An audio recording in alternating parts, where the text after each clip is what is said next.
The CBS Radio Mystery Theater presents...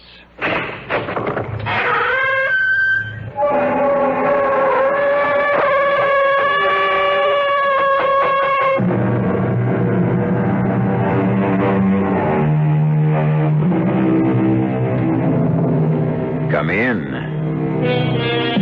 Welcome. I'm E.G. Marshall. And everything's in order. In its proper place, neatly sorted and labeled.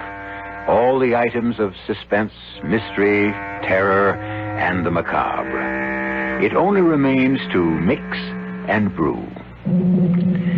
Of all sad words of tongue and pen, the saddest are these. It might have been. It might have been. What might have been could we but recall that hasty word, that heedless act? Yes, indeed. Had we but known then what we know now, how different things would be today. Or at least that's what we like to tell ourselves. But would things really be different? My boy, you take an unnecessarily dim view. Do you realize I'm going to hang tomorrow morning? Perhaps not. What do you mean, perhaps not? Tomorrow will come and go, and you will still be alive. How? You will not be here, in this place. How am I going to get out? Leave that to me. Look around you. Guards, doors, locks. How could I possibly get out? They will all disappear. What are you talking about? Look. What? What happened? Who are you? Who are you?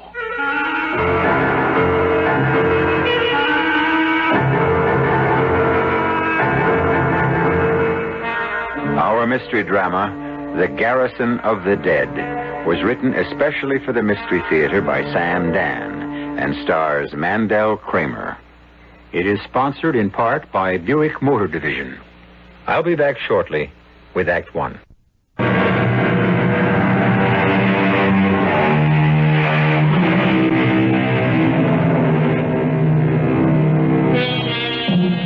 The word is alibi, from the Latin alias ibi, which means to be somewhere else, which is precisely the idea of the thing, no? If you are required to commit a murder in one place, you must make sure you can prove you were someplace else at that exact time. This point is so elementary, so simple, one might consider it too obvious to be worthy of mention. Perhaps. But the executioners have been kept busy and the prisons full by those forgetful folk who neglected the basics. And no one is more aware of this than Andrew Macefield. Tonight, it will be necessary for Andrew Macefield to murder Jerome Carlson. It is a serious and most dangerous business. And of course, Andrew would rather not do it. But we live in a world where a man does what he must.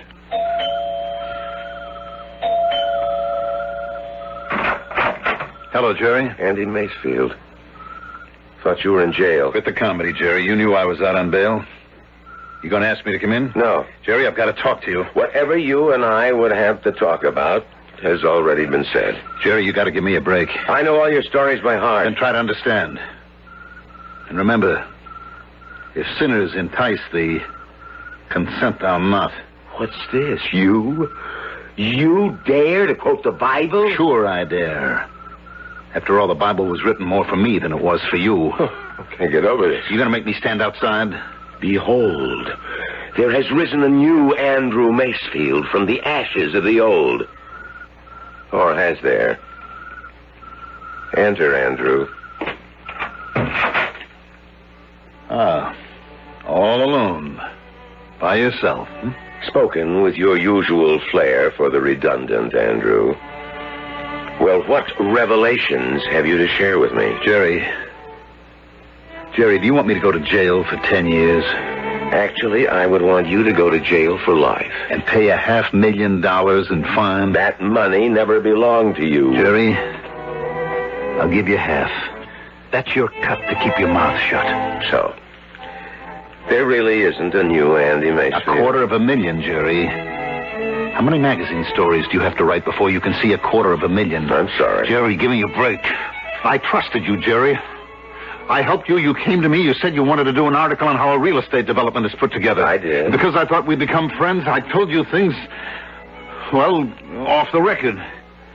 And now you're going to go to court tomorrow morning and you're going to testify. That's right, Andy. Well, doesn't friendship impose a certain obligation? There's a higher obligation. To what? To the law. Look, what I told you was strictly on the QT, Jerry. And why?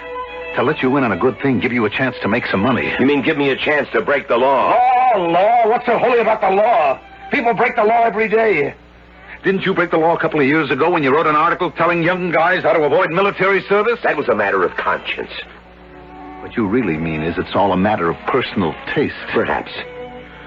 But my taste doesn't run to swindling poor, ignorant people out of their life's savings. Grow up, Jerry. These are suckers who were born to be taken. We've been through all this, Andy.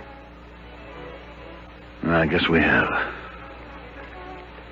So you're going to walk into that courtroom tomorrow and explain to the jury just how I separated those suckers from their dough. I think it's time we said goodbye. Yes, it is. In more ways than one. What? You're crazy to point that gun at me. Crazy? This is the only thing that makes any sense. I offered you money, no dice.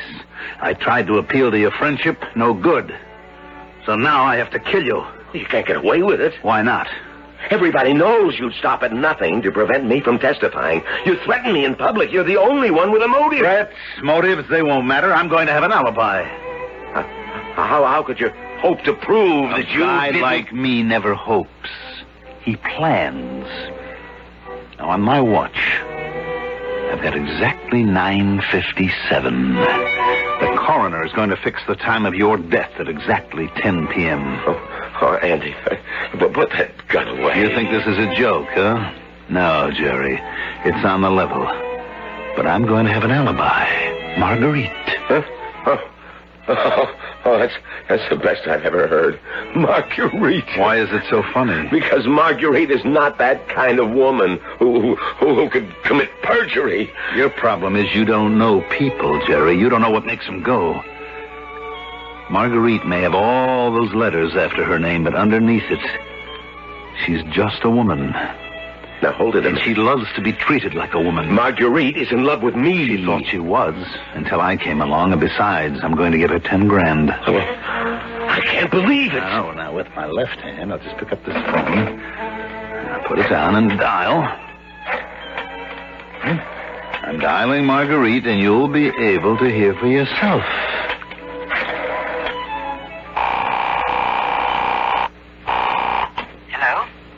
Go ahead. Pick it up, Jerry. Talk to the lady yourself. Hello, Marguerite? Who's this? It's me, Jerry. Marguerite, Andy's gone crazy. He's here pointing a gun at me. Oh, no, Jerry. Andy can't be there. Huh? He's here with me. No, he's here. He wants to kill me. Now, dear, he can't be at your place. He's right here, and he's angry. He's No. yelling at me. Just listen. Marguerite, listen to me. You listen, Jerome. Hear for yourself. You're not going to make a monkey out of me. You're not going to go running around with every Tom, Dick, and Harry the minute I turn my back. Oh, shut up, Andy, and give me a rest. You see, Jerome? Andy and I are having a fight. No. So, call me back later. No. Marguerite! Hang up, Jerry. That's all there is. No, listen. My voice is on a tape recorder. That apartment has thin walls.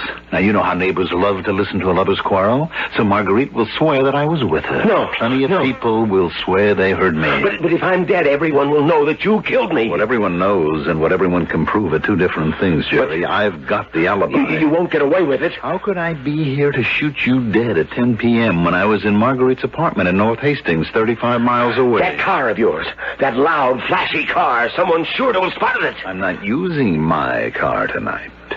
I'm driving Marguerite's mousy little... Andy! What? You want to make a deal now, Jerry? It's too late. Timing, Jerry. What? Timing is everything in life. Who besides you would kill me? Take your watch, your ring, your wallet, break the back window. You won't fool the police. I remember that you told me that civilized men build the cities and then the barbarians sweep down from the hills and destroy them. Well, the barbarians win again. It won't work. Something will go wrong. Nothing, absolutely nothing is going to go wrong. Andy. At 10 o'clock tonight, I won't be here. Andy. Marguerite will swear that I was 35 miles away. Think of what you're doing. Where has the time gone?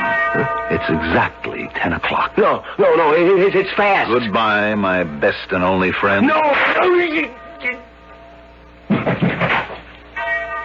You've got to believe I'm sorry, Jerry. But that's the only way you'd have it.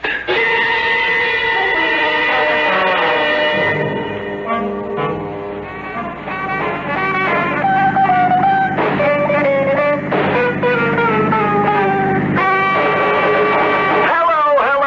We're here to bring you dough. This is Harvey Hopkins, old hop-around Harv, who brings you dough for just being at the right place at the right time. Timing, as they say, is everything in life. It is now exactly 3 minutes after 10 p.m., and we're out on location. Where? We are at the intersection of Route 6 and Main Street, and we have our special police motorcycle escort, and tonight, he's Sergeant Jim Cassidy. Say hello to all the folks, Jim. Good evening. That was Jim saying good evening to everybody, but Jim will have a special good evening for you personally if you happen to A, drive past the intersection of Route 6 and Main, and B, if you have an R and a 5 on your license plate. Yes, sir, an R and a 5. An R and a 5 will make the jackpot, which is $650. All that money for an R and a 5 on your license plate. And if you're the first one to pass the intersection of Route 6 and Main,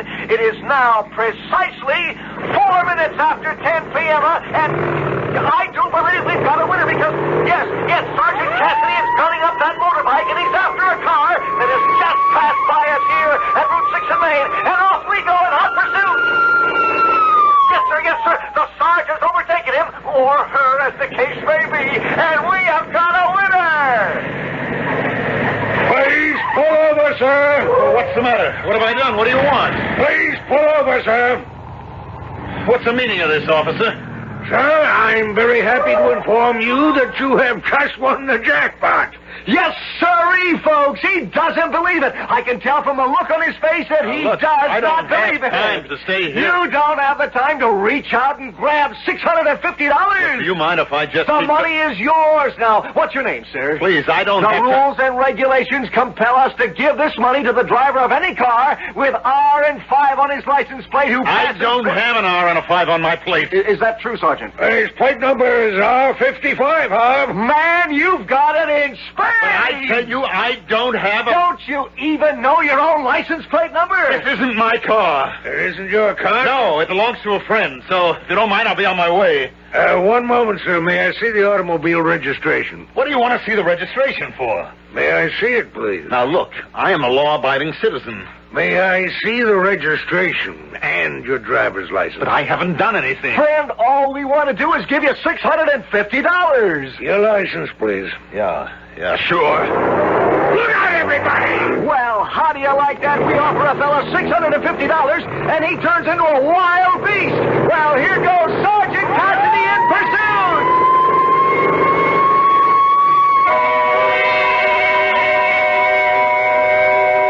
The obvious thing here would be to quote from Bobby Burns, "The best laid plans of mice and men gang off to gley."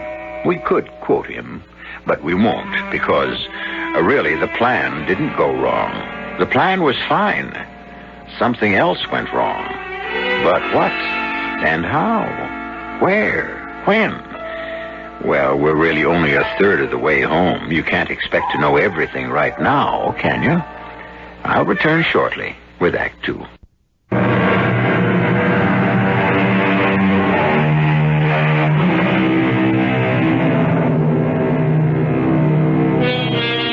You know the old Russian proverb, "He that is fated to drown can even drown in a cup of water." And so it is with our friend Andrew Macefield. Except Andrew will not drown. He will hang. He will hang for the murder of Jerome Carlson. And of course you know why. When that beautifully crafted alibi suddenly collapsed, the judge and jury made quick work of the case. The date for the hanging has already been set. And the days, if we may quote that beautiful song, are dwindling down to a precious few. I couldn't help it. It was him or me. I didn't want to do it. He was my friend. Tell him, Jerry, tell him. We were friends. Tell him we were friends, Jerry. We were friends. And you know it was nothing personal. You don't hold it against me, do you? Do you, Jerry? Oh, no, Andy. Certainly not. I don't hold it against you. You see, he forgives me. He forgives me. Tell him. Tell him. I forgive you. You should have said so at the trial, Jerry. You should have said so. I did, Andy. But no one was listening to me. I was dead. Help me. Somebody's got to help me. I don't want to hang. I'll help you, Andy. I'll swear you spent the whole evening at my apartment. That's no good. You're supposed to have brains. You teach college. Don't you know that's no good? How could I have been with you when the cops picked me up? Oh. She never had much practical knowledge. Jerry, they're going to hang me. Yes. That's such an unpleasant way to die. Somebody has to help me. I'll help you. I'll swear you were in my apartment. Crazy dame, that won't work. Somebody's got to do something. I don't want to hang. Somebody do something.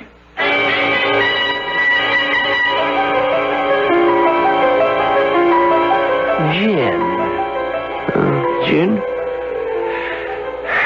Yeah, I guess you got it. I must say, Mr. Fallowfield, your mind doesn't seem to be on this game. You could be right, Mr. Paris. You've got a faraway look in your eyes. I'm thinking about somebody. Who? A fellow named Macefield. Andrew Macefield. Andrew Macefield. Would he happen to be your client by any chance? He would. Well, what about him? He's going to hang tomorrow morning. Why? Murder. Did he do it? Oh, yes. Yes, he did it. No question about it, he did it. Then that should be that. I know. But what? Well, I know what it is to be hanged. I know from personal experience, the hard way. But you were innocent. That didn't make it any easier to take. Well, what can you do? You're his guardian angel. But you did what you could. I still think I failed him. We can only advise. We're not supposed to go down there every time a client gets in a jam. Maybe I don't know how to communicate, Mr. Paris. You win some, you lose some. After tomorrow, you'll be assigned to somebody else. It's not my fault. It's not my fault. Oh, there he goes again. I'm going down there. Okay. But don't say I didn't warn you.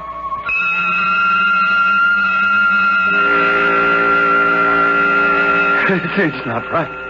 It's not right. Help me, please. Somebody's got to help me. Mr. Maxfield. Mr. Maxfield. What? Hey. What do you want? Oh, it's you. Yes, me, Al, the guard. It's not time yet. It's not time yet. No, it ain't nowhere near time. You said you'd let me know in advance. You said you'd give me plenty of warning. Sure. Sorry I had to wake you, but you got a visitor. A visitor? Yeah. Oh, you've got to be joking. Who would want to see me? I would. What? Who are you? May I come in? What do you want? Well, I want to discuss your case. My case? Yes. My case? What case? I've been turned down everywhere by everybody. Is that a fact? It's gone all the way to the Supreme Court. I don't have a case. I've decided to hear it. May I come in? My name is Fallowfield. Are you a lawyer? Because if you are, you're wasting your time. I've run out of appeals. Besides, I don't have a dime left to my name. I'm not a lawyer. I'm your guardian angel. You're my... Al, get this nut out of here. Don't make so much noise. What's the angle? Come on, level with me, buddy. After all, I'm an old hustler myself. Well, I'm really not supposed to be here. Is that a fact? I want you to have another chance. But you have to convince me. This is going to be my last night in this world. You've been saying you've got a bad deal. Now tell me, why? Why is it a bad deal? You killed Jerry Carson, didn't you? Why shouldn't you pay the price? Because... Well, go ahead, why? I have to know. All right, what's the difference? It's just another nightmare. No sense my getting uptight. You know, this isn't a nightmare. You sent for me. I sent for you? You always send for me, but when I come to you, you never listen. Tell me why you shouldn't hang. You know why.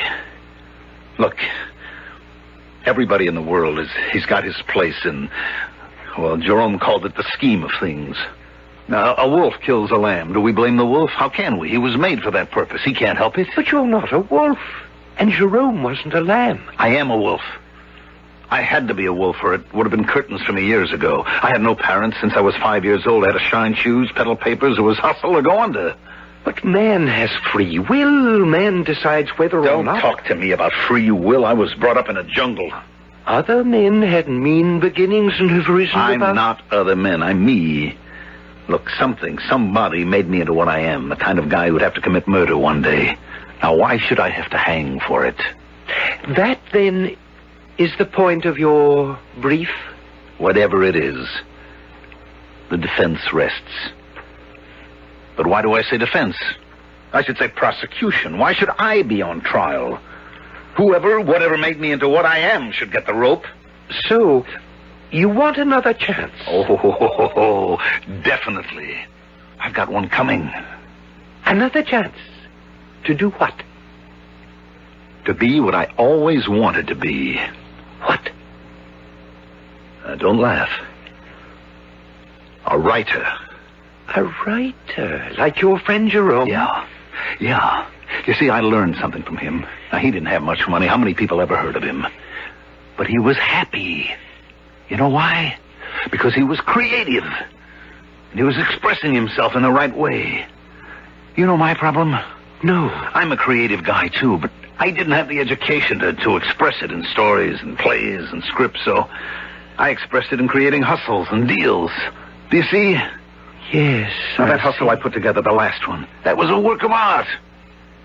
When I had to kill Jerry, even the alibi, you've got to admit, maybe it didn't work. But it had a touch of class to it. Another chance. And this time you'd become a writer. And you'd express yourself in fiction. This time, would you listen to me? Would I listen to you? Look, if this is on the level, would I forget how close I came to that rope? Will you listen to me this time, Andy? Will you? Sure. I shouldn't say this, but my job would be on the line with you. If I guess wrong, well, you've got to understand I'm going out on a limb for you.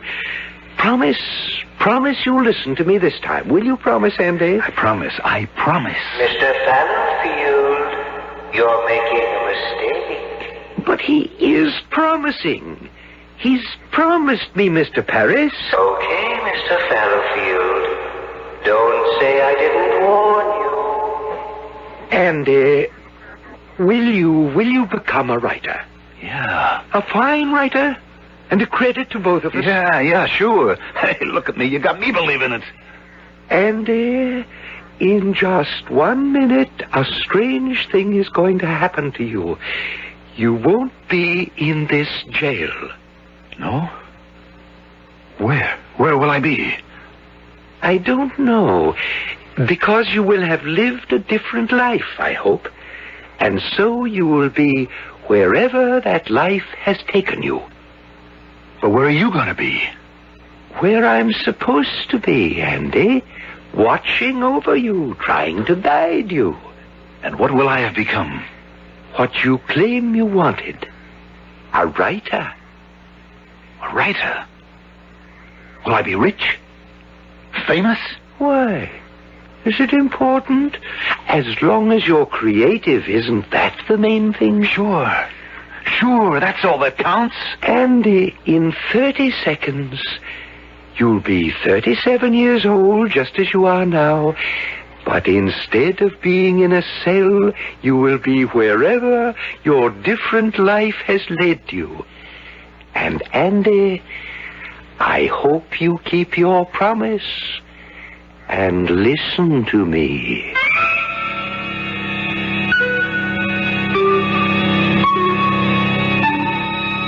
Did he listen or didn't he? Where even angels disagree, who are we mortals to express an opinion? One thing is certain. If you're about to be hanged, it's wonderful to have a guardian angel who's willing to climb out on a limb and cut the rope. So, whom shall we meet in Act 3? A different or the same old Andrew Macefield?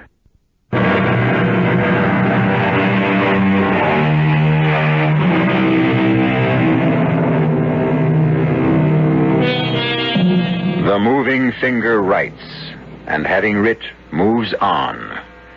Nor all your piety and wit can ever lure it back to cancel half a line.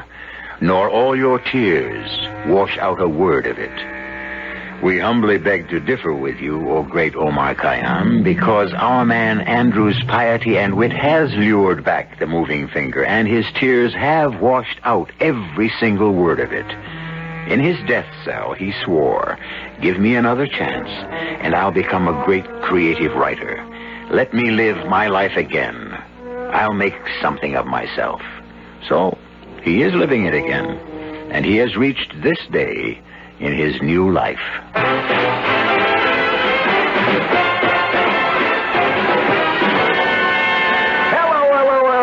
This is Hop Around Harvey Hopkins, hopping around all over town to where the action is. And right now, the action is at the Celebrity Club Party for literary giant Andrew Macefield to celebrate the publication of his latest blockbuster of a novel, Kiss Away the Blood. Hi, Andy. Hello, Harv. Andy, they tell me Kiss Away has already been sold to the flicks for the record price of 1 million smackers. Congratulations. Thank you, Harv. Yes, folks, this is the fellow they call Handy Andy Macefield because he's so handy with that typing machine. How does it feel to be the world's best-selling writer? Well, I have a deep feeling of humility and responsibility. Andy, how do you answer those highbrow critics who claim your work is violent, pornographic trash? Well, I say in all humility that Dostoevsky, Dreiser, and Hemingway were slandered in a similar fashion.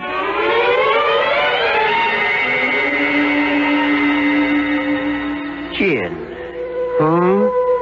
I've got gin, Mr. Fallowfield. So you have, Mr. Paris. You know, Mr. Fallowfield, this is the first time in 37 years I've been able to beat you at gin. Your mind isn't on the game. No, I suppose not.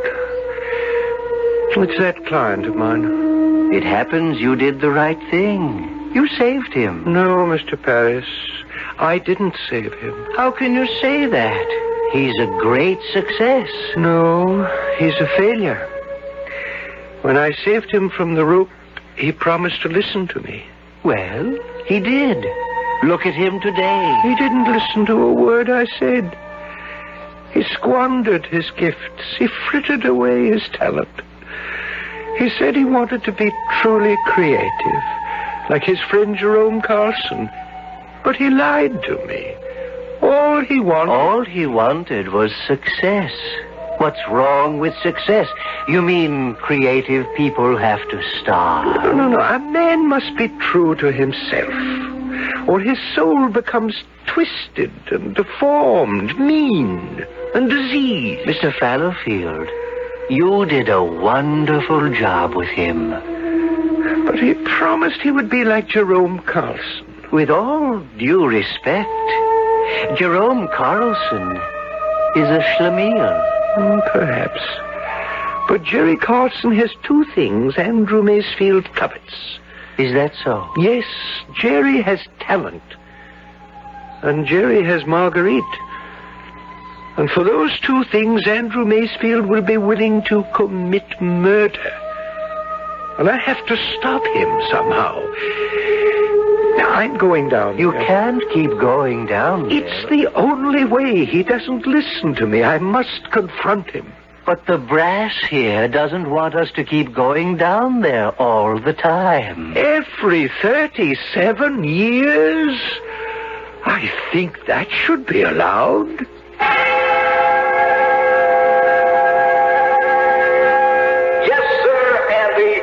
Criticize all they want. You can laugh all the way to the bank. Folks, let's hear it for one of the sweetest, most humble guys on earth, Andy Macefield. Well, that's finally over. Mind if I turn the TV off? Jerome, why didn't we go to that party? Marguerite, my dear, you know what I think of those parties. Andy begged you to come. I wouldn't be seen. I know. You wouldn't be seen at a place where rich, successful people get together. You like to wallow around with miserable, neurotic losers. Failures, like yourself. I don't think of myself as a loser, and I don't believe I'm a failure. I write what I please. Maybe it pleases you. Doesn't seem to please anybody else. I have faith in myself. And one day... Certainly, one day... when we're old and gray. Didn't you feel sorry for that pompous jackass preening himself on that program? I am filled with humility. You're jealous. Me jealous of that untalented slob? He's a fine, sensitive, humble human being. You know, Marguerite, maybe you should have married Andy. Maybe I should have.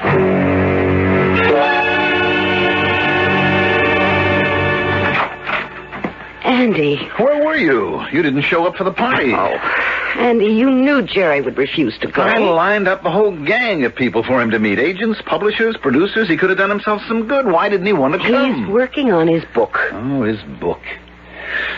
All right. Let's forget it. Where is he now? Where would he be at midnight? Sound asleep. Marguerite. No, Andy, don't. Marguerite, I love you, darling. He's your best friend. I can't help that. You mean more to me. He's shortchanging you, darling. He gives you nothing. You even have to support him. Andy, he's really a great writer. Yes, a great writer who nobody ever reads. Oh, please. Oh, you keep working, honey. Keep doing without. Keep worrying about paying the bills. Get lines in your face and age before your time. I don't know what to do. Divorce him. Oh, I can't. He'd never let me leave him to go with you. That would be the final outrage. He'd kill me before he'd let you have me. What are you saying?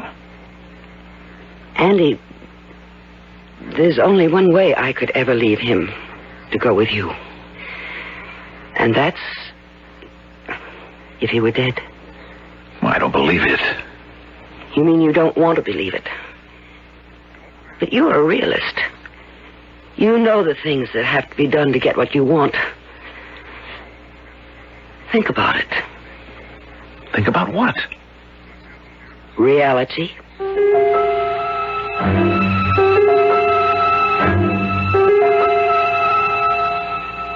Good evening, Andy. What? Well, who are you? An old friend. How did you get in here? My name is Fallowfield. I don't believe this. You didn't believe it 37 years ago, either. How could you have gotten in here? The door's locked, the window... on 28 floors above the ground. Andy, 37 years ago, this very day, you promised you'd listen to me. You faced the scaffold. I gave you another chance. Wow. Keep talking. I'm having a vision. No, this is all real. I'm breaking the rules. What rules? I don't want you to hang. Hang? Me? Why? For the same reason you were sentenced last time. For the murder of Jerome Carson. You're nuts. Or I'm nuts. Do you think I'd kill Jerome just for Marguerite?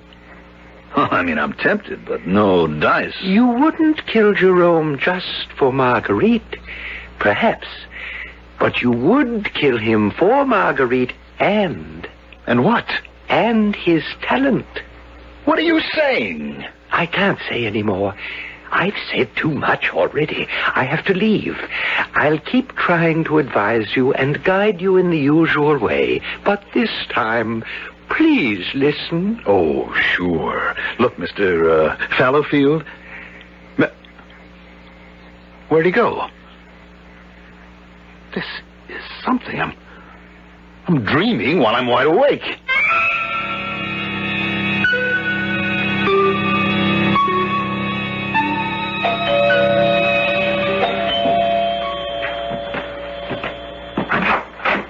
Well, it's Jerome. Busy, Andy? When a pal knocks at the door, come on in. What have you got there? In this little carton... It looks like a manuscript. It is.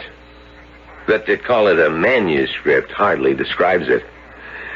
It represents my entire life's work. In what way? It's my life as a writer, Andy. Everything I ever thought, felt... And this manuscript, these 500 pages, they decide whether I have the right to call myself a novelist. Well, I'm sure it's great. What's it called? The Garrison of the Dead. Great title. What's it about? It's about all of us. Sounds heavy. You are my closest friend. I value your opinion. I want you to be the first to read it. Oh, Jerry, I'm honored.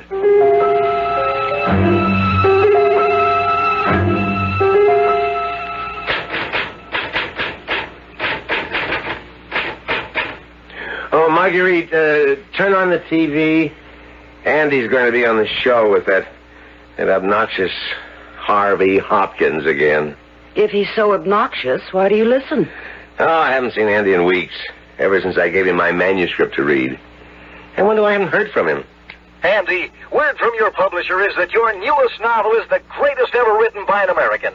Different, completely different from anything you ever did before. I quote, a big, brooding, philosophical... Yes, that's true. What's the title, Andy? The Garrison of the Dead. But that's my title. Sounds like a blockbuster. That's my book. Well, you see, man gathers in groups, but these are truly garrisons. And man thinks he's fighting for life, but in reality, he's already dead. That is Marguerite, it's mine. It's mine. He stole my book. Calm yourself, my dear. You stole my book. What book? The one I asked you to read. Jerry, are you ill? Do you deny that you stole my Jerry. book? I asked you to read it so you would see what you could have written if you hadn't frittered away your talents. I wanted you to read the work of a novelist, you pornographic hack. Jerry, you've gone crazy. You won't get away with it. I'll sue you for plagiarism. I'll expose you for the fraud you are. Jerry, please, don't make a fool of yourself. Andy, we're in trouble. Why, Marguerite? The trial tomorrow, the plagiarism trial. Andy, Jerry has proof. Proof! How could he have proof? He's been writing Garrison for 20 years. He started when he was in the army overseas. The first 2 chapters were published in some obscure provincial magazine in Germany. What are you saying? Well, the magazine went under years ago. But he has a copy with those 2 chapters and an outline. Andy, tomorrow in court he can destroy you. Us. Now, wait. Just wait. I've got an idea. Suddenly I've got an idea. What time is it now? 6 o'clock. All right. Drive over to my apartment. I've got a plan, Marguerite. And it's foolproof. Put that gun away, Andy. You're crazy. This trial has generated too much publicity. Everyone will know that you killed me, and why? Forget that I'll have an alibi. How could I have killed you here in South Freehold at 10 p.m. if I was at my apartment in North Hastings? Marguerite's covering for you won't help. What was she doing in your apartment anyhow? People will ask. She came to me as your loyal, loving wife to beg me to go easy on you. No, you won't get away with it. Oh, yes. At 10 p.m., when you were killed by a burglar, I'll be able to prove I was in my apartment. Would your wife lie to save me? No. So you see, Jerome, I get it all. The woman the fame. No. And you won't get the chance to show that magazine. You won't get away with it. Keep saying that if it makes you feel better. No, please, Andy, no. I'm sorry, Jerry. I'm really sorry. But I had to have that book.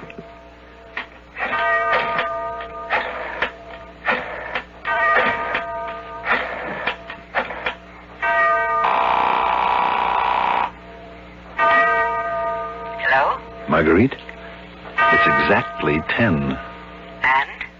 And we no longer have a problem. I'll get on the turnpike and see you in an hour.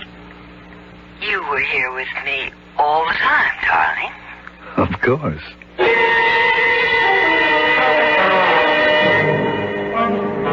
I better use the automatic lane so that no collector might see me and pick up my ticket.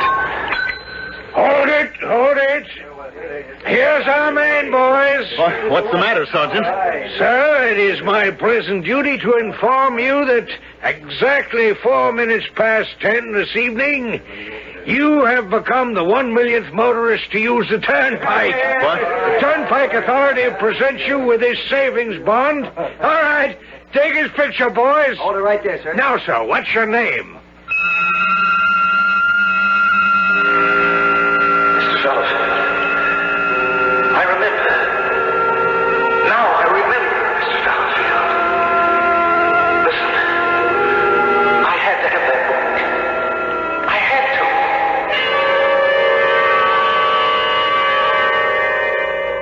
to. Gin, Mr. Paris. So I see, Mr. Fallowfield. Incidentally, do you hear someone calling to you? Yes. But, as you like to say, you win some, you lose some.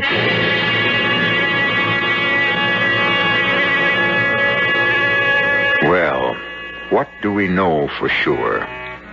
We know for sure that back at that toll booth, they asked Andy his name, and his name turned out to be Mud. And what does it prove? It proves that after a while, even the most patient, kindly guardian angel will stop listening if you irritate him long enough. So, please listen to yours. I shall return shortly.